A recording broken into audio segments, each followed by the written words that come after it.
Item ಯಾವುದೇ ಇರಲಿ try ಮಾಡಿ ಆಚಿ ಚಿಕನ್ ಮಸಾಲಾ. ಗ್ಯಾರಂಟಿಯ ಈ ಕ್ಷಣದ ಎಕ್ಸ್ಕ್ಲೂಸಿವ್ ಸುದ್ದಿ ಅಂದ್ರೆ ರಾಜ್ಯ ಕಾಂಗ್ರೆಸ್ ಪಾಳೆಯದಲ್ಲಿ ಏನಾಗ್ತಾ ಇದೆ ಅಂತ.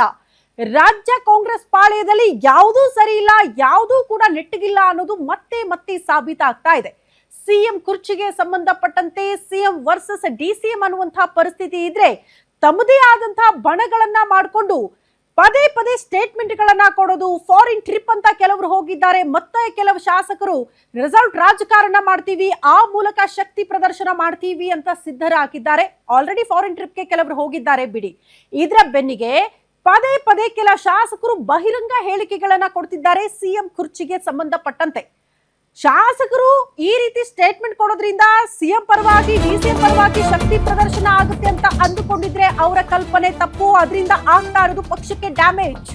ಹಂಗಾಗಿ ಇದರಿಂದ ಸಿಎಂ ಮತ್ತು ಡಿಸಿಎಂಗೆ ಸಂಕಷ್ಟ ಎದುರಾಗುತ್ತಾ ಅನ್ನೋದು ಪ್ರಶ್ನೆ.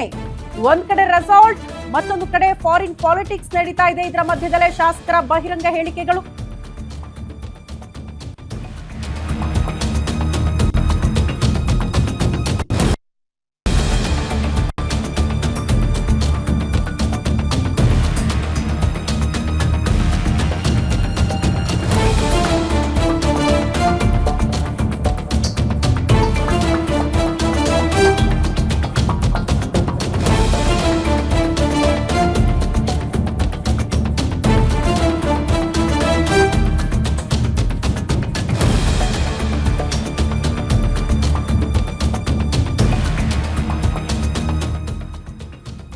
ಕಾಂಗ್ರೆಸ್ನಲ್ಲಿ ಜೋರಾಗ್ತಾ ಇದೆ ಸಿಎಂ ಕುರ್ಚಿಗೆ ಸಂಬಂಧಪಟ್ಟಂತೆ ಫೈಟ್. ದಿನೇ ದಿನೇ ತಾರಕಕ್ಕೇರ್ತಾ ಇದೆ. ಇಷ್ಟು ದಿನ ಬ್ರೇಕ್ಫಾಸ್ಟ್ ಮೀಟಿಂಗ್, ಡಿನ್ನರ್ ಪಾಲಿಟಿಕ್ಸ್ ಎಲ್ಲ ಆಯ್ತು. ಈಗ ಶಾಸಕರ ರೆಸಾರ್ಟ್ ರಾಜಕಾರಣ, ಫಾರಿನ್ ಪಾಲಿಟಿಕ್ಸ್ ಜೋರಾಗ್ತಾ ಇದೆ. ಇದರ ಮಧ್ಯದಲ್ಲಿ ಕುರ್ಚಿ ವಿಚಾರಕ್ಕೆ ಸಂಬಂಧಪಟ್ಟಂತೆ ಒಬ್ಬರಾದ್ಮೇಲೆ ಒಬ್ರು ಶಾಸಕರು ಬಹಿರಂಗ ಸ್ಟೇಟ್ಮೆಂಟ್ ಗಳನ್ನ ಕೊಡ್ತಿದ್ದಾರೆ, ಟಕ್ಕರ್ಗಳನ್ನ ಕೊಡ್ತಿದ್ದಾರೆ. ತಮ್ಮ ಪಕ್ಷದ ಶಾಸಕರಿಂದಲೇ ಸರ್ಕಾರಕ್ಕೆ ಸಂಕಷ್ಟನ ಅನ್ನೋದು ಪ್ರಶ್ನೆ ಆಗ್ತಾ ಇದೆ. ಸರ್ಕಾರಕ್ಕೆ ಶಾಸಕರೇ ಮುಜುಗರವನ್ನ ತರ್ತಿದ್ದಾರಾ, ಡ್ಯಾಮೇಜ್ ಮಾಡ್ತಿದ್ದಾರಾ ಪಕ್ಷಕ್ಕೆ ಅನ್ನೋದು ಕೂಡ ಪ್ರಶ್ನೆ. ಸರ್ಕಾರ ಹೋದ್ರೆ ಈ ಶಾಸಕರಿಂದಲೇ ಹೋಗ್ಬಿಡುತ್ತಾ ಅನ್ನೋದು ಪ್ರಶ್ನೆ. ಕಾರಣ ಕಾಂಗ್ರೆಸ್ ಇನ್ಯಾವತ್ತೂ ಕೂಡ ಅಧಿಕಾರಕ್ಕೆ ಬರಬಾರದು ಅಂತ ಜನ ಡಿಸೈಡ್ ಮಾಡಬೇಕು. ಜನರ ಮನಸ್ಸಲ್ಲಿ ಹಂಗ ಬರೋದಕ್ಕೆ ಭಾವನೆಗಳು ಇದೇ ಶಾಸಕರು ಕಾರಣರಾಗ್ತಿದ್ದಾರಾ ಅಂತ. ಹಂಗಾದ್ರೆ ಯಾರ ಆ ಶಾಸಕರು, ಏನ್ ಸ್ಟೇಟ್ಮೆಂಟ್ ಕೊಡ್ತಿದ್ದಾರೆ, ಪಕ್ಷಕ್ಕಾಗ್ತಾ ಇರುವಂತಹ ಡ್ಯಾಮೇಜ್ ಏನು, ಇದನ್ನ ಕಂಟ್ರೋಲ್ ಮಾಡಬೇಕಾದಂತಹ ಸಿಎಂ ಮತ್ತು ಡಿಸಿಎಂ ಏನ್ ಮಾಡ್ತಿದ್ದಾರೆ ಪಕ್ಷದಲ್ಲಿ ಅನ್ನೋದು ಪ್ರಶ್ನೆ. ಹಂಗಾಗಿ ಈ ಕುರಿತ ಎಕ್ಸ್ಕ್ಲೂಸಿವ್ ಮಾಹಿತಿಯನ್ನ ಗ್ಯಾರಂಟಿ ನ್ಯೂಸ್ ನಿಮ್ಮ ಮುಂದೆ ಇಡ್ತಾ ಹೋಗುತ್ತೆ. ಮುಂದುವರೆದು ಈ ಗಮನಿಸೋಣ. ಹಂಗಾದ್ರೆ ಪಕ್ಷದಲ್ಲೇ ಇದ್ಕೊಂಡು ಪಕ್ಷಕ್ಕೆ ದ್ರೋಹ ಮಾಡ್ತಾ ಇರುವಂತಹ ಶಾಸಕರು ಯಾರು, ಯಾಕೆ ಈ ರೀತಿ ಬಹಿರಂಗ ಸ್ಟೇಟ್ಮೆಂಟ್ ಗಳನ್ನ ಕೊಡ್ತಿದ್ದಾರೆ? 10 ಜನ ಶಾಸಕರಿಂದಲೇ ಸಿಎಂ ಡಿಸಿಎಂಗೆ ಅತಿ ದೊಡ್ಡ ಮುಜುಗರ ಅಂತೆ. ಹಂಗಾದ್ರೆ ಯಾರವರು? 10 ಶಾಸಕರೇ ಸರ್ಕಾರಕ್ಕೆ ರಿಯಲ್ ವಿಲ್ಲನ್ಗಳಾಗ್ತಿದ್ದಾರಂತೆ. ಸರ್ಕಾರದ ವಿರುದ್ಧ ಹೇಳಿಕೆ ಕೊಡ್ತಾ ಇರುವಂತಹ ಹಿರಿಯ ಶಾಸಕರು ಪದೇ ಪದೇ ಬಹಿರಂಗ ಸ್ಟೇಟ್ಮೆಂಟ್ಗಳು. ಹೈಕಮಾಂಡ್ ಹೇಳಿದ್ರು ಇಲ್ಲ, ಎಐಸಿಸಿ ಅಧ್ಯಕ್ಷರು ಹೇಳಿದ್ರು ಇಲ್ಲ, ಸಿಎಂ ಹೇಳಿದ್ರು ಇಲ್ಲ, ಡಿಸಿಎಂ ಹೇಳಿದ್ರು ಕೂಡ ಡೋಂಟ್ ಕೇರ್ ಅನ್ನೋ ರೀತಿಯಲ್ಲಿ 10 ಜನ ಶಾಸಕರು ಪದೇ ಪದೇ ಹೇಳಿಕೆಗಳು. ಜೊತೆಗೆ ತಟಸ್ಥ ಬಣದಲ್ಲಿದ್ದವರು ಕೂಡ ಸ್ಟೇಟ್ಮೆಂಟ್ ಕೊಡ್ತಿದ್ದಾರೆ. ಹಂಗಾಗಿ 10 ಶಾಸಕರಿಂದ ಪಕ್ಷಕ್ಕೆ ಡ್ಯಾಮೇಜ್ ಆಗ್ತಾ ಇದೆ. ಸಿದ್ದರಾಮಯ್ಯ ಬಣದಲ್ಲಿ 4 ಶಾಸಕರೇ ರಿಯಲ್ ವಿಲ್ಲನ್ಗಳಾಗಿ ನೋಡೋದಕ್ಕೆ ಸಿಗ್ತಿದ್ದಾರೆ. ಉಳಿದ 6 ಮಂದಿ ಡಿಕೆ ಶಿವಕುಮಾರ್ ಬಣದ ಶಾಸಕರೇ ವಿಲ್ಲನ್ ಹಾಕಿದ್ದಾರಂತೆ ಪಕ್ಷಕ್ಕೆ. 10 ಜನ ಶಾಸಕರ ಹೆಸರುಗಳನ್ನ ಮುಂದುವರೆದು ಹೇಳ್ತಾ ಹೋಗ್ತೀವಿ. ಈಗ 10 ಜನ ಶಾಸಕರಿಗೆ ಬ್ರೇಕ್ ಹಾಕಿ ಪಕ್ಷ ಉಳಿಸಿ ಅಂತ ಕೇಳ್ಕೊಳ್ತಿದ್ದಾರಂತೆ ಪಕ್ಷದಲ್ಲಿದ್ದವರು. ಹೈಕಮಾಂಡ್ಗೆ ನಿಷ್ಠಾವಂತ ಶಾಸಕರು ಮನವಿ ಮಾಡ್ಕೊಳ್ತಿದ್ದಾರೆ, ದಯವಿಟ್ಟು ಇದಕ್ಕೆಲ್ಲ ಕಡಿವಾಣ ಹಾಕಬೇಕು ನೀವು ಅಂತ. 2 ಬಣಗಳ ಬಡಿದಾಟದಲ್ಲಿ ಕಾಂಗ್ರೆಸ್ ಪಕ್ಷ ಫುಲ್ ಸುಸ್ತಾಗಿ ಹೋಗಿದೆ. ಯಾವಾಗ ಬರ ಪಾಲಿಟಿಕ್ಸ್ ತಾರಕಕ್ಕೇರುತ್ತೋ ಆಗ ಅತಿ ದೊಡ್ಡ ಡ್ಯಾಮೇಜ್ ಅದು ಪಕ್ಷಕ್ಕೆ. ಹಂಗಾಗಿ 10 ಜನ ಶಾಸಕರು ಯಾರು ಪದೇ ಪದೇ ಹೇಳಿಕೆಗಳನ್ನ ಕೊಡ್ತಿದ್ದಾರಲ್ಲ, ಅವರೆಲ್ಲರಿಗೂ ಕೂಡ ನೀವು ಕಡಿವಾಣ ಹಾಕಬೇಕು, ಕ್ರಮ ಕೈಗೊಳ್ಬೇಕು. ಇಲ್ಲ ಅಂದ್ರೆ ಹೋದಲ್ಲಿ ಬಂದಲ್ಲಿ ಮುಜುಗರದ ಸನ್ನಿವೇಶ ಅನುಭವಿಸುವಂತಹ ಪರಿಸ್ಥಿತಿ ನಮಗಿದೆ ಅಂತ ಈ ತಟಸ್ಥ ನಿಷ್ಠಾವಂತ ಶಾಸಕರು ಮನವಿ ಮಾಡ್ಕೊಳ್ತಿದ್ದಾರೆ ಅನ್ನೋದ್ರ ಡೀಟೇಲ್ಸ್ ಸದ್ಯ ಸಿಗ್ತಾ ಇದೆ. ಅಲ್ಲಿಗೆ ಪಕ್ಷದಲ್ಲೇ ಇದ್ಕೊಂಡು ಪಕ್ಷಕ್ಕೆ ಡ್ಯಾಮೇಜ್ ತರ್ತಾ ಇರುವಂತಹ ಶಾಸಕರ ವಿರುದ್ಧ ಏನ್ ಕ್ರಮ ಕೈಗೊಳ್ಳುತ್ತೆ ಪಕ್ಷ ಅನ್ನೋದು ಕೂಡ ಪ್ರಶ್ನೆ ಆಗ್ತಾ ಇದೆ.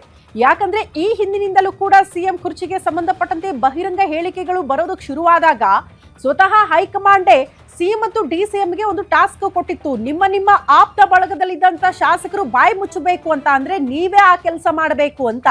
ಸ್ವತಃ ಎಐಸಿಸಿ ಅಧ್ಯಕ್ಷ ಮಲ್ಲಿಕಾರ್ಜುನ ಖರ್ಗೆ ಅವರು ಬಾಯಿ ಮುಚ್ಕೊಂಡು ಇರೋ ಕೆಲಸ ನೋಡ್ಕೊಳ್ಳಿ, ಬದಲಾಗಿ ಈ ಸಿಎಂ ಕುರ್ಚಿಗೆ ಸಂಬಂಧಪಟ್ಟಂತೆ ಪಕ್ಷದ ಆಂತರಿಕ ವಿಚಾರಗಳಿಗೆ ಸಂಬಂಧಪಟ್ಟಂತೆ ಬಹಿರಂಗ ಹೇಳಿಕೆ ಕೊಡಬೇಡಿ ಅಂತ ವಾರ್ನಿಂಗ್ ಕೊಟ್ಟರು ಕೂಡ ಡೋಂಟ್ ಕೇರ್ ಅಂತಿದ್ದಾರಲ್ಲ ಶಾಸಕರು ಅನ್ನೋದು ಪ್ರಶ್ನೆ. ಮತ್ತೊಂದು ಅಪ್ಡೇಟ್ ಇದೆ. ಇದೇ ವಿಚಾರಕ್ಕೆ ಸಂಬಂಧಪಟ್ಟಂತೆ ಸರ್ಕಾರಕ್ಕೆ ಪದೇ ಪದೇ ಮುಜುಗರ ತರ್ತಾ ಇದ್ದಾರಂತೆ ಯತೀಂದ್ರ ಅವರು ಬಾಯಿ ಬಿಟ್ರೇನೆ ವಿವಾದ. ಯತೀಂದ್ರ ಹೇಳಿಕೆ ಸಮರ್ಥನೆ ಮಾಡೋದಕ್ಕೆ ಸಚಿವ ಜಮೀರ್ ಅಹಮದ್ ಖಾನ್ ಅವರು ಕೂಡ ಮುಂದಾಗ್ತಾರೆ. ಯಾಕಂದ್ರೆ ಸಿದ್ದರಾಮಯ್ಯನವರ ಆಪ್ತ ಬಳಗದಲ್ಲಿದ್ದವರು, ಅವರ ಅತ್ಯಾಪ್ತ ವಲಯದಲ್ಲಿದ್ದವರು ಜಮೀರ್ ಯತೀಂದ್ರ ಹೇಳಿಕೆಯನ್ನ ಸಮರ್ಥನೆ ಮಾಡ್ಕೊಳ್ತಿದ್ದಾರೆ. ಸಿದ್ದರಾಮಯ್ಯ ನಾಯಕತ್ವ ಸಮರ್ಥನೆಯನ್ನ ಕೆಎನ್ ರಾಜಣ್ಣ ಅವರು ಕೂಡ ಮಾಡ್ಕೊಂಡಿದ್ದಾರೆ. ಕಾರಣ ಅವರು ಕೂಡ ಅತ್ಯಾಪ್ತ ಬಳಗದಲ್ಲಿದ್ದವರೇ. ಡಿಕೆ ಶಿವಕುಮಾರ್ ಹೇಳಿಕೆಗೆ ತಿರುಗೇಟ್ ಕೊಡೋದಕ್ಕೆ ಸಿದ್ದರಾಮಯ್ಯ ಬಣದ ಶಾಸಕರು ಫುಲ್ ಆಕ್ಟಿವ್ ಆಗ್ಬಿಡ್ತಾರೆ. ಒಂದು ಸ್ಟೇಟ್ಮೆಂಟ್ ಬಂದಂಗೆ ಈ ಕಡೆ ಕೂಡ ಸ್ಟೇಟ್ಮೆಂಟ್ ಬರೋದಕ್ಕೆ ಶುರುವಾಗುತ್ತೆ. ಇತ್ತ ಸಿದ್ದರಾಮಯ್ಯ ಬಣದ ಶಾಸಕರಿಗೆ ಡಿಕೆ ಶಿವಕುಮಾರ್ ಬಣ ಕೂಡ ಕೌಂಟರ್ ಕೊಡೋದಕ್ಕೆ ಮುಂದಾಗುತ್ತೆ. ಹಂಗಾಗಿ ಸರ್ಕಾರಕ್ಕೆ ಪದೇ ಪದೇ ಮುಜುಗರ ತರ್ತಿದ್ದಾರಂತೆ ಯತೀಂದ್ರ ಅವರ ಸ್ಟೇಟ್ಮೆಂಟ್. ಅದನ್ನ ಸಮರ್ಥನೆ ಮಾಡ್ಕೊಳ್ಳೋದಕ್ಕೆ ಇನ್ನೂ ಕೆಲವರು ಮಾತನಾಡೋದಕ್ಕೆ ಶುರು ಮಾಡ್ತಾರೆ. ಅದು ಕೂಡ ಸಿದ್ದರಾಮಯ್ಯನವರ ಆಪ್ತ ಬಳಗದಲ್ಲಿದ್ದವರು. ಜಮೀರ್ ಅಹಮದ್ ಖಾನ್ ಕೂಡ ಯತೀಂದ್ರ ಹೇಳಿದ್ರಲ್ಲಿ ತಪ್ಪೇನಿದೆ ರೀ, ಆ ಹೇಳಿಕೆ ಕರೆಕ್ಟ್ ಆಗಿದೆ ಅನ್ನೋ ರೀತಿಯಲ್ಲಿ ಸಮರ್ಥನೆಗಳು. ಭೈರತಿ ಸುರೇಶ್ ಅವರು ಕೂಡ ಸಿದ್ದರಾಮಯ್ಯನವರ ಅತ್ಯಾಪ್ತ ಬಳಗದಲ್ಲಿದ್ದವರು, ಅವರು ಕೂಡ ಅದನ್ನ ಸಮರ್ಥನೆ ಮಾಡ್ಕೊಳ್ತಾರೆ. ಕೆಎನ್ ರಾಜಣ್ಣ ಅವರು ಕೂಡ ಸಿದ್ದರಾಮಯ್ಯನವರ ಪರವಾಗಿ ನಿಂತ್ಕೊಳ್ತಾರೆ. ನಾಯಕತ್ವ ಬದಲಾವಣೆ ವಿಚಾರ ಬಂದಾಗ ಇವರೆಲ್ಲರೂ ಕೂಡ ಬಹಿರಂಗ ಹೇಳಿಕೆಗಳನ್ನ ಕೊಡೋ ಮೂಲಕ ಸರ್ಕಾರಕ್ಕೆ ಡ್ಯಾಮೇಜ್ ತರ್ತಿದ್ದಾರೆ ಅಂತ. ಸೊ ಇಷ್ಟೆಲ್ಲ ಕೇಳಿಸ್ಕೊಂಡ ಮೇಲೆ ಡಿಕೆ ಶಿವಕುಮಾರ್ ಅವರ ಬಣದಲ್ಲಿದ್ದಂತಹ ಶಾಸಕರು ಸುಮ್ಮನೆ ಇರ್ತಾರಾ, ಸಚಿವರು ಸುಮ್ಮನೆ ಇರ್ತಾರಾ? ಅವರು ಕೂಡ ಕೌಂಟರ್ ಅಟ್ಯಾಕ್ ಅನ್ನೋ ರೀತಿಯಲ್ಲಿ ಅವರು ಸ್ಟೇಟ್ಮೆಂಟ್ ಕೊಡೋದಕ್ಕೆ ಶುರು ಮಾಡ್ತಾರೆ. ನೋಡಿ, ವಿರೋಧ ಪಕ್ಷದಲ್ಲಿ ಇದ್ಕೊಂಡು ಕೌಂಟರ್ ಕೊಡೋದು ಬೇರೆ. ನೀವು ಒಂದೇ ಪಕ್ಷದಲ್ಲಿದ್ದೀರಿ, ಒಂದೇ ಪಕ್ಷಕ್ಕಾಗಿ ದುಡಿತಿದ್ದೀರಿ, ಒಂದೇ ಪಕ್ಷದಲ್ಲಿ ಕೆಲಸ ಮಾಡ್ಕೊಂಡಿದ್ದವರು ಈ ರೀತಿ ಪದೇ ಪದೇ ಬಹಿರಂಗ ಹೇಳಿಕೆಗಳನ್ನ ಕೊಟ್ಟು ನಿಮ್ಮಲ್ಲೇ ಹೇಳಿಕೆಗಳು ಅದಕ್ಕೆ ಕೌಂಟರ್ ಅಟ್ಯಾಕ್ ಅನ್ನುವಂತಹ ಪರಿಸ್ಥಿತಿ ಬಂದ್ಬಿಟ್ರೆ ಅದು ಪಕ್ಷಕ್ಕೆ ಖಂಡಿತ ಡ್ಯಾಮೇಜ್ ಆಗುತ್ತೆ. ಇದನ್ನ ಕಂಟ್ರೋಲ್ ಮಾಡಬೇಕಾದಂತ ಜವಾಬ್ದಾರಿ ಇದ್ದಿದ್ದು ಸಿಎಂ ಮತ್ತು ಡಿಸಿಎಂಗೆ. ಯಾಕಂದ್ರೆ ಅವರ ಆಪ್ತ ಬಳಗದಲ್ಲಿದ್ದವರಿಗೆ ಅವರು ಒಂದು ವಾರ್ನಿಂಗ್ ಕೊಟ್ಟರೆ ಸಾಕು, ಯಾರು ಮಾತಾಡ್ಬೇಡ್ರಪ್ಪ ಬಹಿರಂಗವಾಗಿ ಮಾಧ್ಯಮಗಳ ಮುಂದೆ ಅಂತೂ ಮೊದಲೇ ಮಾತಾಡಕ್ ಹೋಗ್ಬೇಡಿ, ಆಂತರಿಕ ವಿಚಾರಗಳು ಪಕ್ಷದ ಆಂತರಿಕ ವಿಚಾರಗಳನ್ನ ಪಕ್ಷದಲ್ಲೇ ಚರ್ಚೆ ಮಾಡೋಣ, ಪಕ್ಷದ ವೇದಿಕೆಯಲ್ಲೇ ಚರ್ಚೆ ಮಾಡೋಣ ಅಂತ ಹೇಳಿಬಿಟ್ಟಿದ್ರೆ ಇಷ್ಟೆಲ್ಲ ತಾರಕಕ್ಕೆ ಹೋಗ್ತಾ ಇರಲಿಲ್ಲ ಅಂತ ಶಾಸಕರ ಹೇಳಿಕೆಗಳು. ಆರಂಭಿಕ ಹಂತವಾಗಿ ಅದನ್ನ ಕಂಟ್ರೋಲ್ ಮಾಡಬೇಕಾದಂತ ನಾಯಕರು ಸೈಲೆಂಟ್ ಆಗಿರೋದ್ರಿಂದಲೇ ಇದೆಲ್ಲವೂ ಕೂಡ ತಾರಕಕ್ಕೆ ಹೋಗ್ತಾ ಇದೆ. ಹಂಗಾಗಿ ಪಕ್ಷಕ್ಕೂ ಕೂಡ ಡ್ಯಾಮೇಜ್ ಆಗ್ತಾ ಇದೆ. ಸ್ವತಃ ಕೆಪಿಸಿಸಿ ಅಧ್ಯಕ್ಷರಾಗಿರುವಂತ ಡಿಕೆ ಶಿವಕುಮಾರ್ ಅವರು ಆರಂಭಿಕ ಹಂತವಾಗಿ ಯಾರಾದ್ರೂ ಬಹಿರಂಗವಾಗಿ ಮಾತಾಡಿದ್ರೆ ನೋಟಿಸ್ ಕೊಡೋದಕ್ಕೆ ಶುರು ಮಾಡಿದ್ರು. ಬಟ್ ಎಷ್ಟು ದಿನ ಆಯ್ತು ಆ ನೋಟಿಸ್ ಕೊಡುವಂತಹ ಪ್ರಕ್ರಿಯೆ? ಕೆಲವರಿಗೆ ಮಾತ್ರ ಸೀಮಿತ ಆಗೋಯ್ತು. ಆ ನಂತರದಲ್ಲಿ ಯಾರಿಗೂ ನೋಟಿಸ್ ಕೊಡ್ತಾ ಇಲ್ಲ, ಏನೂ ಇಲ್ಲ, ಯಾವ ಕ್ರಮವನ್ನ ಕೂಡ ಪಕ್ಷ ಕೈಗೊಳ್ತಾ ಇಲ್ಲ. ಹಂಗಾಗಿ ಹೋದಲ್ಲಿ ಬಂದಲ್ಲಿ ಹಾದಿ ಬೀದಿಯಲ್ಲಿ ಸಿಎಂ ಕುರ್ಚಿಗೆ ಸಂಬಂಧಪಟ್ಟಂತೆ ಚರ್ಚೆಗಳು ತಾರಕಕ್ಕೆ ಹೋಗ್ತಾ ಇದೆ. ಒಬ್ರಾದ್ಮೇಲೆ ಒಬ್ರು ಬಹಿರಂಗ ಸ್ಟೇಟ್ಮೆಂಟ್ಗಳನ್ನ ಕೊಡ್ತಿದ್ದಾರೆ. ಹಂಗಾಗಿ ಇದು ಪಕ್ಷಕ್ಕೆ ಸಮಸ್ಯೆಯನ್ನ ತರಬಹುದು ಮುಂದಿನ ದಿನಗಳಲ್ಲಿ ಅಂತ. ಹಂಗಾಗಿ ಈಗಲಾದ್ರೂ ಕಾಂಗ್ರೆಸ್ ಹೈಕಮಾಂಡ್ ಅಲರ್ಟ್ ಆಗುತ್ತಾ, ಸಿಎಂ ಡಿಸಿಎಂ ಅಲರ್ಟ್ ಆಗ್ತಾರಾ, ಯಾವ ರೀತಿ ಕಡಿವಾಣ ಹಾಕ್ತಾರೆ ಈ ಬೆಳವಣಿಗೆಗಳಿಗೆ ಅನ್ನೋದನ್ನ ಕಾದ್ ನೋಡ್ಬೇಕು. ಈ ಬಗ್ಗೆ ಮತ್ತಷ್ಟು ಡೀಟೇಲ್ಸ್ ಅನ್ನ ಕೊಡ್ತಾ ಹೋಗ್ತಾರೆ political bureau head Maruti Pavagada ನೇರ ಸಂಪರ್ಕದಲ್ಲಿ ಜಾಯಿನ್ ಆಗ್ತಿದ್ದಾರೆ. ಮಾರುತಿ, ಆರಂಭಿಕ ಹಂತವಾಗಿ ಎಐಸಿಸಿ ಅಧ್ಯಕ್ಷ ಮಲ್ಲಿಕಾರ್ಜುನ ಖರ್ಗೆ ಅವರು ಈ ಪಕ್ಷದ ಆಂತರಿಕ ವಿಚಾರಗಳು ಬಹಿರಂಗಗೊಂಡಾಗ ಬಾಯಿ ಮುಚ್ಕೊಂಡು ಕೆಲಸ ಮಾಡಿ ಯಾರು ಕೂಡ ಮಾತಾಡಬೇಡಿ ಅಂತ ವಾರ್ನಿಂಗ್ ಕೊಟ್ರು. ಅದನ್ನ ಕೂಡ ಕೆಲವರು ಪಾಲನೆ ಮಾಡಲಿಲ್ಲ. ಹೋಗ್ಲಿ ಅಂತ ಸಿಎಂ ಡಿಸಿಎಂಗೆ ಒಂದು ಜವಾಬ್ದಾರಿ ಕೊಡ್ತಾರೆ, ನಿಮ್ಮ ಆಪ್ತ ಬಳಗದಲ್ಲಿದ್ದಂತಹ ಶಾಸಕರಿಗೆ ನೀವೇ ಕಡಿವಾಣ ಹಾಕಿ ಯಾರು ಕೂಡ ಬಹಿರಂಗವಾಗಿ ಮಾತಾಡಬೇಡಿ ಅಂತ. ಅದನ್ನ ಮೀರಿ ಕೂಡ ಮಾತನಾಡ್ತಿದ್ದಾರೆ ಕೆಲವರು. ಇದು ಪಕ್ಷಕ್ಕೂ ಡ್ಯಾಮೇಜು, ಮುಂಬರುವಂತಹ ಚುನಾವಣೆ ಮೇಲೆ ಇದರ ಎಫೆಕ್ಟ್ ಇರುತ್ತಾ ಅಂತ. ಜೊತೆ ಖಂಡಿತ ಈಗ ರಾಜ್ಯ ಕಾಂಗ್ರೆಸ್ ಅಲ್ಲಿ ನಾಯಕತ್ವ ವಿಚಾರಕ್ಕೆ ಆಗ್ತಾ ಇರುವಂತಹ ಈ ಗೊಂದಲಗಳು, ಹೇಳಿಕೆಗಳು ಖಂಡಿತ ಮುಂದೆ ಬರ್ತಾ ಇರುವಂತಹ ಹಲವು ಚುನಾವಣೆಗಳ ಮೇಲೆ ಪರಿಣಾಮಗಳು ಆಗೇ ಆಗ್ತದೆ. ಇದರಲ್ಲಿ ಯಾವುದೇ ಡೌಟ್ ಕೂಡ ಇಲ್ಲ. ಇಂತ ಸಂದಿಗ್ಧ ರಾಜಕೀಯ ಪರಿಸ್ಥಿತಿಗಳು ಬಂದಾಗ ಯಾವ್ಯಾವ ಸರ್ಕಾರ ಅಧಿಕಾರದಲ್ಲಿತ್ತೋ ಆ ಸರ್ಕಾರಗಳಿಗೆ ಹಿಂದೆ ರಾಜ್ಯದ ಜನ ಪಾಠ ಕಲಿಸಿರುವಂತದ್ದು ನಾವು ನೋಡಿದ್ವಿ. ಈಗ ಕಾಂಗ್ರೆಸ್ ಅವರ ಸರ್ವೆ, ಕಾಂಗ್ರೆಸ್ ಅವರ ರಾಜ್ಯದ ಜನ 136 ಸ್ಥಾನಗಳನ್ನ ಗೆಲ್ಲಿಸಿ ಅವಕಾಶವನ್ನ ಮಾಡಿಕೊಟ್ಟಿದ್ರು. ಆದ್ರೆ 2.5 ವರ್ಷದ ಬಳಿಕ ಸಿದ್ದರಾಮಯ್ಯ ಮತ್ತೆ ಡಿಕೆ ಶಿವಕುಮಾರ್ ಅವರ ಬಣದಲ್ಲಿ ಚರ್ಚೆ ಆಗ್ತಾ ಇರುವಂತದ್ದು ಅಭಿವೃದ್ಧಿಯ ವಿಚಾರಗಳು ಚರ್ಚೆ ಆಗ್ತಿಲ್ಲ, ರಾಜ್ಯದಲ್ಲಿರುವಂತಹ ಸಮಸ್ಯೆಗಳ ಬಗ್ಗೆ ಚರ್ಚೆ ಆಗ್ತಿಲ್ಲ, ರಾಜ್ಯದ ಜನರಿಗೆ ನಾವು ಕೊಟ್ಟಂತಹ ಇವ್ರು ಕೊಟ್ಟಂತಹ ಭರವಸೆಗಳ ಬಗ್ಗೆ ಚರ್ಚೆ ಆಗ್ತಿಲ್ಲ. ಕೇವಲ ಚರ್ಚೆ ಆಗ್ತಾ ಇರುವಂತದ್ದು ಸಿದ್ದರಾಮಯ್ಯ ಅವರ ನಾಯಕತ್ವ, ಡಿಕೆ ಶಿವಕುಮಾರ್ ಅವರ ನಾಯಕತ್ವ. ಒಂದು ಹೇಳಿಕೆಳಿ ಸಿದ್ದರಾಮಯ್ಯ ಅವರ ಪುತ್ರ ಯತೀಂದ್ರ ಅವರಿಂದಲೇ ಬೆಳಗ್ಗೆ ಎದ್ರೆ ಸಾಕು ಯಾವ್ದಾದ್ರು ಒಂದು ಹೇಳಿಕೆ ಬರ್ತಾ ಇದೆ. ಅದನ್ನ ಸಮರ್ಥನೆ ಮಾಡುವಂತಹ ಒಂದು ರೀತಿಯಲ್ಲಿ ಅವರ ಪಟಾಲಲ್ಲಿ ಗುರುತಿಸಿಕೊಂಡಿರುವಂತಹ ಹಲವು ಶಾಸಕರು ಹಾಗೂ ಹಿರಿಯ ಶಾಸಕರು ಕೂಡ ಕೊಡ್ತಾ ಇದ್ದಾರೆ. ಅದೇ ರೀತಿ ಡಿಕೆ ಶಿವಕುಮಾರ್ ಅವರೇನು ಕಡಿಮೆ ಇಲ್ಲ. ಡಿಕೆ ಶಿವಕುಮಾರ್ ಅವರ ಬಣದಲ್ಲೂ ಕೂಡ ಅದೇ ಕಂಟಿನ್ಯೂ ಆಗ್ತಿದೆ.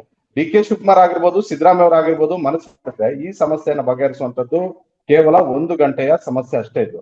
ಅದರಲ್ಲಿ ಮಲ್ಲಿಕಾರ್ಜುನ್ ಖರ್ಗೆ ಅವ್ರ ನೆಪ ಮಾತ್ರಕ್ಕೆ ಎಸಿಸಿ ಅಧ್ಯಕ್ಷರಾದಂತೆ ಕಾಣಿಸ್ತಿದೆ. ಯಾಕಂತ ಹೇಳಿದ್ರೆ ಮಲ್ಲಿಕಾರ್ಜುನ್ ಖರ್ಗೆ ಅವರ ರೋಲ್ ಇದ್ರಲ್ಲಿ ಯಾವ್ದ್ರಲ್ಲೂ ಕೂಡ ಸಕ್ಸಸ್ ಆದಂತೆ ಕಾಣಿಸ್ತಿಲ್ಲ. ಅವರು ಎಚ್ಚರಿಕೆ ಕೊಟ್ಟರು, ಅವ್ರ ಮಾತು DK ಶಿವಕುಮಾರ್ ಮತ್ತೆ ಸಿದ್ದರಾಮಯ್ಯ ಅವ್ರು ಕೇಳೋದಿಲ್ಲ, ಒಬ್ಬ ಸಾಮಾನ್ಯ ಶಾಸಕನು ಕೂಡ ಕೇಳ್ತಿಲ್ಲ. ಅಂದ್ರೆ ರಾಜ್ಯದ ಪರಿಸ್ಥಿತಿ, ಕರ್ನಾಟಕದಿಂದ ಹೋಗಿರುವಂತವ್ರು, ಕರ್ನಾಟಕದಿಂದ 50 ವರ್ಷ ರಾಜಕೀಯ ಮಾಡಿರುವಂತಹ ಮಲ್ಲಿಕಾರ್ಜುನ್ ಖರ್ಗೆ ಅವರ ಮಾತನ್ನ ನಮ್ಮ ಕರ್ನಾಟಕದಲ್ಲಿರುವಂತಹ ಕಾಂಗ್ರೆಸ್ ಶಾಸಕರೇ ಕೇಳ್ತಿಲ್ಲ ಅಂತ ಹೇಳಿದ್ರೆ ಇಡೀ ದೇಶದಲ್ಲಿರುವಂತಹ ಕಾಂಗ್ರೆಸ್ ಕಾರ್ಯಕರ್ತರು ಕೇಳ್ತಾರ? ಇದು ಒಂದು. ಅಂದ್ರೆ ಕಾಂಗ್ರೆಸ್ ಹೈಕಮಾಂಡ್ ಮಟ್ಟದಲ್ಲಿರುವಂತಹ ಮಲ್ಲಿಕಾರ್ಜುನ್ ಖರ್ಗೆ ಅವರು ಎಷ್ಟು ಮಟ್ಟದ ಗಟ್ಟಿ ನಾಯಕತ್ವವನ್ನ ಹೊಂದಿದ್ದಾರೆ. ಮಲ್ಲಿಕಾರ್ಜುನ್ ಖರ್ಗೆ ಅವರು ಒಂದ್ ವೇಳೆ ಗಟ್ಟಿ ನಾಯಕತ್ವವನ್ನು ಹೊಂದಿದ್ದೇ ಆಗಿದ್ರೆ ಸಿದ್ದರಾಮಯ್ಯ ಮತ್ತೆ DK ಶಿವಕುಮಾರ್ ಅವರನ್ನ ಇಬ್ಬರನ್ನ ಕರೆಸಿ ಬೆಂಗಳೂರಲ್ಲೇ ಕೂರಿಸ್ಕೊಂಡು ಈ ಸಮಸ್ಯೆ ಬಗೆಹರಿಸುವಂತದ್ದು ಬಹಳ ದೊಡ್ಡ ಮಟ್ಟದ ಸಮಸ್ಯೆ ಆಗಿರ್ಲಿಲ್ಲ. ಒಂದು ಡೇಟ್ ಫಿಕ್ಸ್ ಮಾಡ್ಬೋದಾಗಿತ್ತು. ಅದನ್ನು ಕೂಡ ಮಲ್ಲಿಕಾರ್ಜುನ್ ಖರ್ಗೆ ಅವ್ರು ಮಾಡ್ಲಿಲ್ಲ. ಅಂದ್ರೆ ಯಾವಾಗ ಯಾವುದೇ ಒಂದು ಹೈಕಮಾಂಡ್ ಸ್ಪಷ್ಟವಾದಂತ ಒಂದು ನಿರ್ಧಾರಗಳನ್ನ, ಸೂಚನೆಗಳನ್ನ ಕೊಡೋದ್ರಲ್ಲಿ ಕೇವಲ ನೆಪ ಮಾತ್ರ ಅಷ್ಟೇ ಕೊಟ್ಟು ಆಮೇಲೆ ಸುಮ್ಮನಾದ್ರು, ಆ ಸಂದರ್ಭದಲ್ಲಿ ಯಾವ ಸರ್ಕಾರ ಇತ್ತು ಆ ಸರ್ಕಾರಗಳಿಗೆ ಡ್ಯಾಮೇಜ್ ಆಗಿರೋದು ನಾವ್ ಹಿಂದೆ ನೋಡಿದ್ವಿ. ಹಿಂದೆ ಕಾಂಗ್ರೆಸ್ಗೂ ಅದೇ ಆಗಿದೆ, ಬಿಜೆಪಿಗೂ ಆಗಿದೆ. ಈಗ ಮತ್ತೆ ಕಾಂಗ್ರೆಸ್ ಅವರು ಅಧಿಕಾರಕ್ಕೆ ಬಂದಿದ್ದಾರೆ. ಕಾಂಗ್ರೆಸ್ ಅವರು ಕೂಡ ಇವತ್ತು ಅದನ್ನೇ ಮಾಡ್ತಾ ಇದಾರೆ. ಹೀಗಾಗಿ ಸಹಜವಾಗಿ ಮುಂದೆ ಬರ್ತಿರುವಂತಹ ತಾಲೂಕ್ ಪಂಚಾಯತ್ ಆಗಿರ್ಬೋದು, ಜಿಲ್ಲಾ ಪಂಚಾಯತ್ ಆಗಿರ್ಬೋದು, ಈ ಚುನಾವಣೆಗಳ ಮೇಲೆ ಎಫೆಕ್ಟ್ ಆಗೇ ಆಗುತ್ತೆ.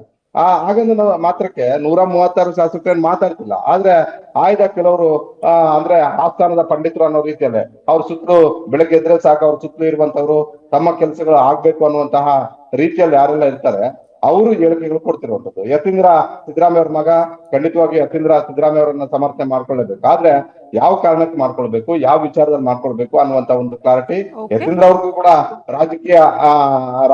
ರಾಜಕೀಯ ತಿಳಿದಂತಿಲ್ಲ. ಅದೇ ರೀತಿ DK ಶಿವಕುಮಾರ್ ಅವ್ರ ಬಣದಲ್ಲೂ ಕೂಡ DK ಸುರೇಶ್ ಬೆಳಗ್ಗೆ ಎದ್ರೆ ಅದನ್ನೇ ಮಾತಾಡ್ತಿದ್ದಾರೆ, ಕುಣಿಗಲ್ ರಂಗನಾಥ್ ಅದನ್ನೇ ಮಾತಾಡ್ತಿದ್ದಾರೆ, ಇಕ್ಬಾಲ್ ಹುಸೇನ್ ಅದನ್ನೇ ಮಾತಾಡ್ತಿದ್ದಾರೆ, ಈಗ ಸಾಲುಗಟ್ಟೆ ರವಿ ಗಣಗ ಅದನ್ನೇ ಮಾತಾಡ್ತಿದ್ದಾರೆ, ಶಿವಗಂಗಾ ಬಸವರಾಜ್ ಈ 2023 ಯಾರೆಲ್ಲ ಜಾಕ್ಪಾಟ್ ಹೊಡೆದ್ರು ಬಿಜೆಪಿಯ ಸಮಸ್ಯೆಯಿಂದ, ಆ ಜಾಕ್ಪಾಟ್ ಹೊಡೆದಂತಹ ಈ ರಾಜಕೀಯ ಗಿರಾಕಿಗಳೇ ಇದನ್ನ ದಿನೇ ದಿನೇ ಹೆಚ್ಚಾಗಿ ಮಾತಾಡ್ತಾ ಇರುವಂತದ್ದು.